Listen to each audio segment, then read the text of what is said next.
নিষিদ্ধ ঘোষিত ছাত্রলীগের অনেক নেতাকে আমরা ইতিমধ্যে অ্যারেস্ট করেছি, তারা বন্দী আছে। আর তারা যদি এরকম কোনো অ্যাটেম্প নেয় অবশ্যই আমরা ব্যবস্থা নিব। তবে আপাতত দৃষ্টিতে আমি কোনো আশঙ্কা দেখি না। আমার তো কোনো মাধ্যম নাই, আপনারা আমার মাধ্যম। আপনাদের মাধ্যমে আমি রিকোয়েস্টের আগেও করছি যে ঢাকা শহরের ট্রাফিক অবস্থা বড় ভঙ্গুর, নাজুক, মানুষ কষ্ট পাচ্ছে, আমি নিজেও কষ্ট পাই যে আমার মানুষগুলো এই শহরে বাস করে, আমি তার ট্রাফিক দেখি ঘন্টার পর ঘন্টা তারা রাস্তার মধ্যে আটকে থাকে। 20টা লোক একটা ছোট দাবি দেওয়া নিয়ে রাস্তায় যে রাস্তা ব্লক করতেছে। আমি অনেকবার বাই দিস টাইম আমার 2.5 মাস হয়ে গেছে, 2.5 মাসে অনেকবার আপনাদের সাথে কয়েকবার আমি রিকোয়েস্ট করছি, আপনারা প্লিজ মানুষকে রিকোয়েস্ট করেন যে ছোটখাটো দাবি দেওয়া নিয়ে আপনারা রাস্তাটা দয়া করে বন্ধ করবেন না। আপনারা ফুটপাতে থাকেন, ফুটপাতে থেকে দাবি দেওয়া আদায় করেন, বলেন, মানববন্ধন করেন ফুটপাতে, কিন্তু আপনার খুবই দুঃখজনক ঘটনা যে কোনো একটা দাবি দেওয়ার আপনারা মোক্ষম স্থল হয়ে গেছে রাস্তা যায় বন্ধ করে দিতে।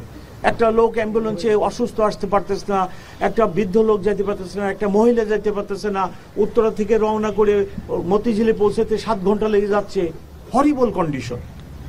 সো আমি রিকোয়েস্ট করতেছি সবাইকে আমি রিকোয়েস্ট করি, কালকে রাত্রে 10টা-11টার সময় বাড্ডা রোডে গার্মেন্টস কর্মীরা বেতন পায় না, রাস্তা বন্ধ করে দিচ্ছে। তো আমি তো বিনীতভাবে অনুরোধ করতেছি, আমরা তো পট পরিবর্তনের পরে আমাদের পেশাগত দায়িত্ব এবং আমাদের কর্মধারা পরিবর্তন করছি। আমি ক্ষমাও চেয়ে নিচ্ছি, আমার ইন্সপেক্টর জেনারেল ক্ষমা চেয়ে নিচ্ছে যে আমার পুলিশ আপনাদেরকে মারতে চায় না, আমরাও মরতে চাই না। আমাদের বাণী এখন একটাই, আমরা কাউকে মারতে চাই না, এদেশের লোক আমরাও মরতে চাই না। আমি কোনো ব্রিটিশ পুলিশ কমিশনার না, আমার ডান্ডি বামে আমার সহকর্মীরা কোনো ব্রিটিশ না, আমি ব্রিটেন থেকে আসি নাই, আমি কোনো কলোনিয়াল পুলিশ কমিশনার না, আমি কলোনিয়াল পুলিশ কমিশনারের মতো আচরণ করতে পারবো না। রাস্তার মধ্যে আমার লোককে আমি লাঠি দিয়ে পিটাতে আমি চাই না। আপনারা দেখছেন ঢাকা বিশ্ববিদ্যালয় এবং 7 কলেজের ঘটনা, হোল নাইট আমি সারা রাত ধরে আমার কলিগদের বলছি, আমার ডাইনি এবং বামের দুইজন এডিশন কমিশনার আছে তাদেরকে পাঠাইছি, এবং সারা রাত 5 মিনিট পর বলছি কোনোভাবে কোনো লাঠি মাটি ইউজ হবে না।